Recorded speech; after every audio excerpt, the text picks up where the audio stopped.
Good morning students, ये है आपकी आज की वर्कशीट का चैप्टर नंबर 2 शेखीबाज मक्खी। तो चलिए स्टार्ट करते हैं आज की वर्कशीट। आज हम करेंगे हिंदी की वर्कशीट नंबर 97 जो कि पार्ट 2 शेखीबाज मक्खी की है, डेट 29। तो चलिए स्टार्ट करते हैं। प्यारे बच्चों, उम्मीद है कि आपको पाठ शेखीबाज मक्खी पढ़कर बहुत मज़ा आया होगा। आइए पाठ की कुछ पंक्तियों को फिर से पढ़ते हैं और नीचे लिखे प्रश्नों के उत्तर अपनी कॉपी में लिखते हैं। तो आप लोगों ने पाठ शेखीबाज मक्खी तो पढ़ ही लिया होगा। तो चलिए यहाँ पर कुछ पंक्तियाँ दी गई हैं, इन पंक्तियों को पढ़ते हैं और जो नीचे क्वेश्चंस दिए गए हैं उनको सॉल्व करते हैं। एक दिन एक शेर जंगल में आराम कर रहा था। उसके 2-3 दिनों से स्नान नहीं किया था, इसलिए एक मक्खी ने उसके आसपास भिनभिनाना शुरू कर दिया था। शेर के बार बार हटाने पर भी वह नहीं मानी। इससे शेर को बहुत गुस्सा आया। शेर उसे हटाने के लिए पंजा मारता। मक्खी तो उड़ जाती, परंतु शेर अपने पंजे से खुद घायल हो जाता। अंत में शेर ने हार मान ली। तो देखिए यहाँ पर हमने कुछ पंक्तियाँ पढ़ी। अब चलिए इनके प्रश्न उत्तर सॉल्व करते हैं। पहला प्रश्न है, शेर कितने दिनों से नहीं नहाया था? तो हमने अभी अपनी पंक्तियों में पढ़ा, शेर कितने दिनों से नहीं नहाया था? शेर 2-3 दिनों से नहीं नहाया था। यहाँ पर स्नान लिखा है, यहाँ पर नहाया लिखा है, लेकिन दोनों का मतलब क्या होता है? सेम होता है। स्नान का मतलब नहाना ही होता है, तो आप कंफ्यूज मत होइएगा। तो यहाँ प्रश्न का उत्तर क्या हुआ? शेर कितने दिनों से नहीं नहाया था? शेर 2-3 दिनों से नहीं नहाया था। तो आप इसका आंसर क्या लिखेंगे? शेर 2-3 दिनों से नहीं नहाया था, जो कि आपको इस पंक्ति में दिया गया है। नेक्स्ट क्वेश्चन देखते हैं।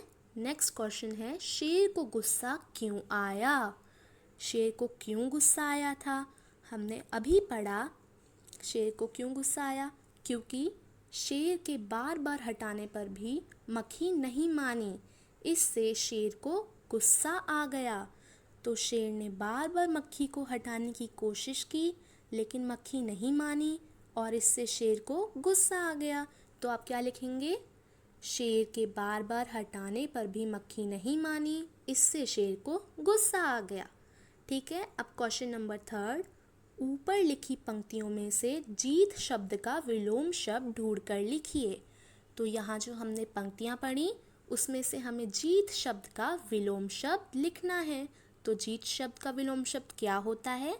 हार। देखिए अभी हमने ऊपर पढ़ा, अतः में शेर ने हार मान ली। तो हार क्या है? जीत का विलोम शब्द। विलोम मतलब उल्टा। तो हम क्या लिखेंगे? उत्तर में लिखेंगे हार। लास्ट क्वेश्चन देख लेते हैं।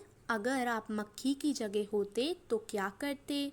ये तो आप खुद से भी लिख सकते हैं अपने आप से बनाकर कि आप मक्खी की जगह होते तो क्या करते। ठीक है बच्चों, तो ये वाला क्वेश्चन आप अपने आप से करेंगे, खुद से बनाकर करेंगे और मुझे उम्मीद है कि आपको खुद से बनाने में मज़ा भी आएगा, है ना? तो चलिए अब प्रश्न 2 देखते हैं। प्रश्न 2 क्या है? बच्चों अपने आसपास कई तरह की आवाज़ें सुनी होंगी। आपने अपने आसपास कई तरह की आवाज़ें सुनी होंगी, जैसे कुकड़ू, कू, ची ची, भिन भिन, टें टें आदि। बताइए चित्र में दिखाए गए जीव जंतु कैसी आवाज़ें निकालते हैं। तो यहाँ पर जो जीव जंतु आपको एनिमल्स की फ़ोटो दी गई है, ये कैसी कैसी आवाज़ें निकालते हैं, तो आपको यहाँ पर लिखना है। तो ठीक है, ये है कौवा। कौवा कैसी आवाज़ निकालता है? कू कू। कां कां। तो आप क्या लिखेंगे? कां कां। ठीक है। अब नेक्स्ट है बिल्ली यानी कैट। कैट कैसी आवाज़ निकालती है? मियाऊ मियाऊ। डॉगी ये कैसी आवाज़ निकालता है? भाऊ भाऊ, भौ भौ। नेक्स्ट क्वेश्चन देखते हैं।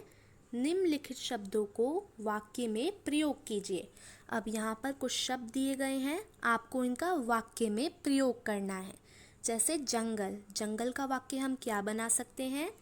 जंगल का वाक्य हम बना सकते हैं शेर जंगल में बैठा था। नेक्स्ट है ख गुस्सा। गुस्सा, किसको गुस्सा आया था? शेर को गुस्सा आया था।